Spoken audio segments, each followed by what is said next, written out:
അങ്ങോട്ട് പോയി ഹായ് പറഞ്ഞു എയർപോർട്ട് നോക്കി.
അപ്പോൾ സ്വാമിജി അമ്പലത്തിൻ്റെ ഉള്ളിൽ കയറി തൊഴുത് കഴിഞ്ഞിട്ട് ദൈവം പല്ലക്കിലെ വരികയാണ്. അപ്പം ഈ കായംകുളം വിഠോബ ക്ഷേത്രത്തിൽ മാത്രം കണ്ടുവരുന്ന ഒരു ഇതെന്താണെന്ന് വെച്ചാൽ ദൈവത്തിനെ മുതുകത്ത് വെച്ചുകൊണ്ടേ രഥത്തിൻ്റെ മുകളിലോട്ട് കയറ്റത്തുള്ളൂ. അപ്പം ദൈവത്തിനെ കയറ്റിയിരുത്തി അതിൻ്റെ പുറകെ സ്വാമിജിയും കയറി. അപ്പം നമ്മുടെ കേരളത്തിലോട്ട് വന്നാൽ നമ്മളെ ഗ്രാമത്തിൽ നമ്മൾ ക്ഷണിച്ചാൽ സ്വാമിജി സന്ദർശനത്തിനായിട്ട് വരും. അപ്പം ഇപ്പം നമ്മുടെ അമ്പലമുകൾ എന്ന് പറഞ്ഞ സ്ഥലത്ത് ക്യാമ്പാണ്. അപ്പം അവിടെ നിന്ന് സ്വാമിജി നേരെ ചങ്ങനാശ്ശേരി വന്നു. ചങ്ങനാശ്ശേരി ഗ്രാമസഭക്കാർ ക്ഷണിച്ചിട്ട് അവിടെ വന്നു. ഇപ്പോഴത്തെ കായംകുളത്ത് രഥപൂജയ്ക്ക് ആരതി കാണിക്കാനായിട്ടാണ് വന്നത്. അപ്പം സ്വാമിജിയും ദൈവമൊക്കെ കയറി കഴിഞ്ഞപ്പോഴത്തേക്കും ആ കോണിപ്പടി എടുത്തവർ മാറ്റി കഴിഞ്ഞിട്ട് ഇനിയിപ്പം അവിടെ പൂജയും ആരതിയും ഒക്കെ കാണിച്ചിട്ട് ഇനി ആ രഥം അമ്പലത്തിൻ്റെ ചുറ്റും വലം വെക്കും. അപ്പോൾ സ്വാമിജിയാണ് ഈ വട്ടം നമുക്ക് ആരതി കാണിച്ചത്. ആരതി കാണിക്കാനായിട്ടാണ് സ്വാമിജി മെയിനായിട്ട് വന്നിട്ടുള്ളത്.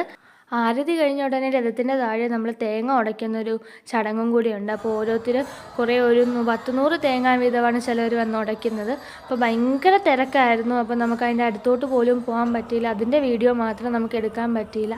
അപ്പോൾ അതും ഇവിടുത്തെ ഒരു സമ്പ്രദായമാണ് ഈ തേങ്ങ ഉടയ്ക്കുന്നത്. അപ്പം ഇതൊക്കെ എന്ന് പറയുമ്പോൾ ഹരിഗുരു, അതായത് ദൈവത്തിനെയും നമ്മുടെ ധർമ്മഗുരുവിനെയും ഒരുമിച്ച് കാണാൻ പറ്റുന്ന ഒരു അവസരമാണ്.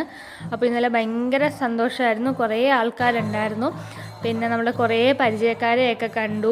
അപ്പം അത് കഴിഞ്ഞ് തേര് വലിക്കുകയാണ്. തേര് വലിക്കുക എന്ന് പറയുമ്പോൾ അത് കുറേ പേര് നിന്നിട്ടാണ് തേര് വലിക്കുന്നത്. അപ്പോൾ പിന്നെ നമുക്ക് ആ തേരിൽ നിന്ന് പൂവും മലരും ഒക്കെ ഇങ്ങനെ എറിഞ്ഞു തരും. അപ്പോൾ നമുക്കും കുറച്ച് പൂവൊക്കെ കിട്ടിയായിരുന്നു. ഭയങ്കര സന്തോഷമായിരുന്നു. അത് കഴിഞ്ഞിട്ട് ഈ തേരിങ്ങനെ വലിച്ച് വന്ന് കഴിയുമ്പോഴത്തേക്കും ഇത് ബാക്ക് സൈഡിലെത്തുമ്പോഴത്തേക്കും ഈ വടം ഒരു വീട്ടിലോട്ടാണ് നേരെ കയറി ചെല്ലുന്നത്. അപ്പോൾ ആ ചെന്ന് കഴിഞ്ഞാൽ അവിടെ എത്തിയാലേ നമുക്ക് ഈ തേര് വളയ്ക്കാൻ പറ്റത്തുള്ളൂ, അത് തിരിക്കാൻ പറ്റത്തുള്ളൂ. അപ്പോൾ ഇത് നേരെ വീട്ടിലോട്ടായപ്പോൾ കുറേ പേര് വലിക്കുമായിരുന്നേ.